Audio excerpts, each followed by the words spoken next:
Hey everybody, today is chapter 8 in Proverbs. We are going through the book of Proverbs, reading the chapters, and then having a small discussion afterwards. Today is day 8, and so we are on chapter 8. Do you hear Lady Wisdom calling? Can you hear Madam Insight raising her voice? She's taken her stand at First and Main, at the busiest intersection. Right in the city square where the traffic is thickest, she shouts, "You! I'm talking to all of you, everyone out here on the streets. Listen, you idiots, learn good sense. You blockheads, shape up. Don't miss a word of this. I'm telling you how to live. I'm telling you how to live at your best. My mouth chews and savors and relishes truth. I can't stand the taste of evil. You'll only hear true and right words from my mouth. Not one syllable will be twisted or skewed. You'll recognize this as truth. You with open minds, truth, ready minds will see it at once.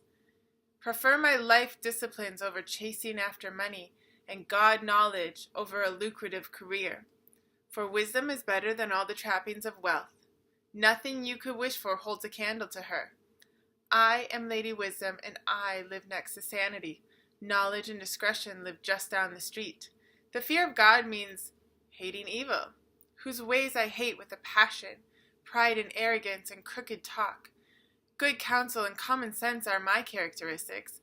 I am both insight and virtue to live it out. With my help, leaders rule and lawmakers legislate fairly. With my help, governors govern, along with all in legitimate authority. I love those who love me. Those who look for me find me. Wealth and glory accompany me. Also substantial honor and a good name. My benefits are worth more than a big salary, even a very big salary. The returns on me exceed any imaginable bonus.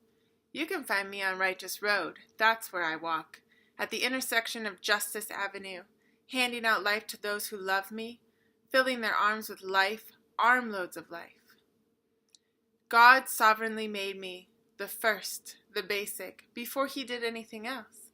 I was brought into being a long time ago, well before Earth got its start. I arrived on the scene before ocean, yes, even before springs and rivers and lakes. Before mountains were sculpted and hills took shape, I was already there, newborn. Long before God stretched out Earth's horizons and tended to the minute details of soil and weather, and set sky firmly in place, I was there. When he mapped and gave borders to wild ocean, built the vast vault of heaven, and installed the fountains that fed ocean, when he drew a boundary for sea, posted a sign that said no trespassing, and then staked out Earth's foundations, I was right there with him, making sure everything fit.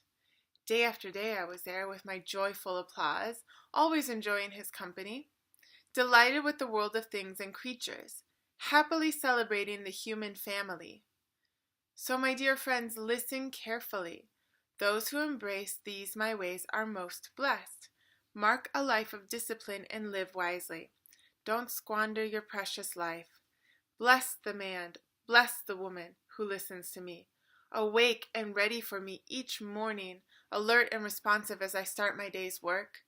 When you find me, you find life, real life, to say nothing of God's good pleasure.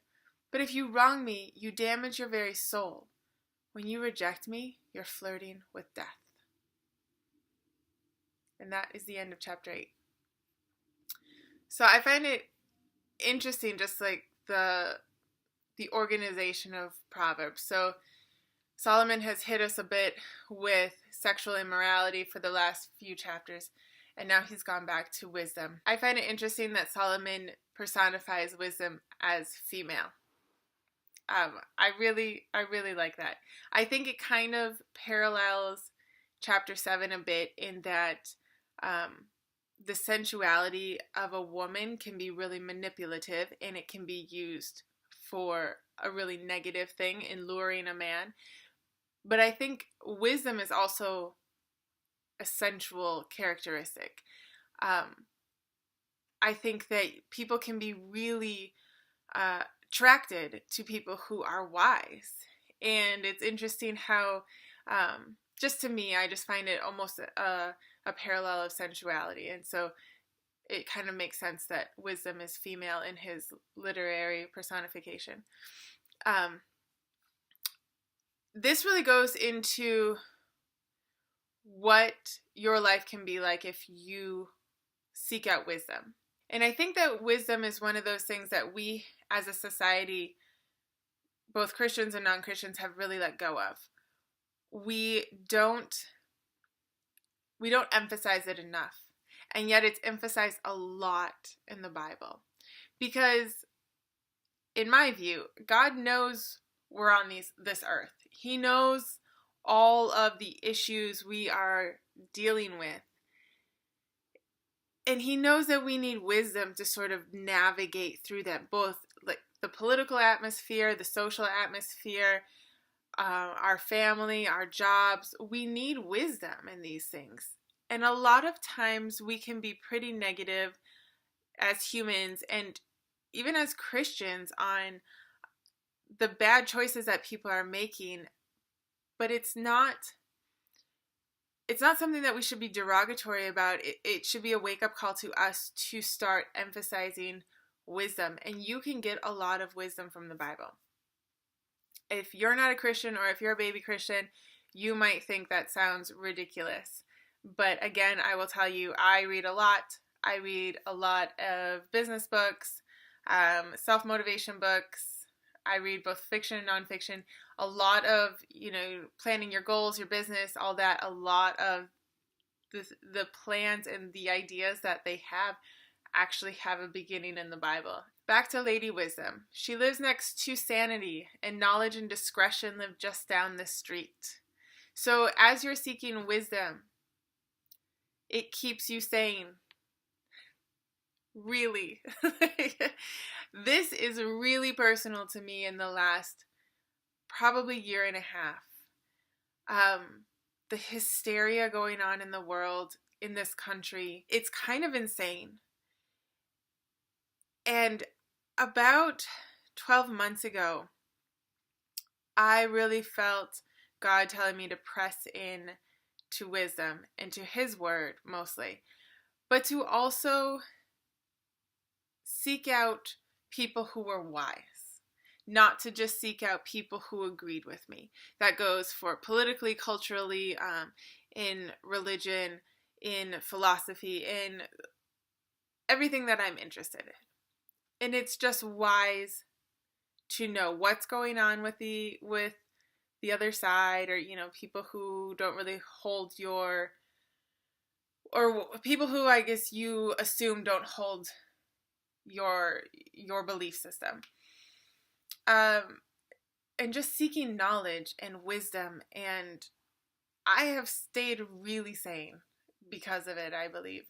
I am way more calm than a lot of people. I can see both sides. I don't feel like I am blinded like many people who I speak to just only see one side. And I'm grateful for that. I really enjoy being able to see as much of the whole spectrum as I can at once. And of course, I'm always learning. Of course, I can slip back into sort of my partisan on everything. And I'm not speaking just politically, but just how I see the world, how I see people, how I see religion, Christianity. It is easy to slip back into that. But as I've sought wisdom, I find I am keeping my sanity and I have more knowledge and discretion, which is what Proverbs 8 is telling us. If you're somebody who seeks out wisdom, the more wisdom you seek, the more wisdom you achieve, the more you hate evil. It's just one of those, it comes along with it. You just really can't stand the evil, and you can see right through it. The rest of the chapter is going through where wisdom stands with God. Wisdom is something that God wishes for each individual to seek. It says, this is God letting Solomon in on something of wisdom was there before everyone else. So God knew that this would be something that humankind would need to seek out. So God knew what was going to happen. He knew way long ago what was going to happen and what humans were going to need. He knew all the things that we would accomplish, all the things that we would tear down, what an individual would need to stand up to a tyrannical government or a tyrannical society, or, what they would need just to advance in their life no matter where they are. The biggest thing that they need is wisdom. And so wisdom is not a god. That's not Christianity, but it is a basic need for humans. And so God created it as something for humans to reach and to attain. And so it goes through, just emphasizing that wisdom was there before anything else. And so it ends just with those who embrace wisdom, who really, and when you're embracing godly wisdom, you're embracing the idea that you don't know everything, that you just in your human mind, without doing anything, really, you don't know anything. You are subject to following your emotions, your hormones, the crowd.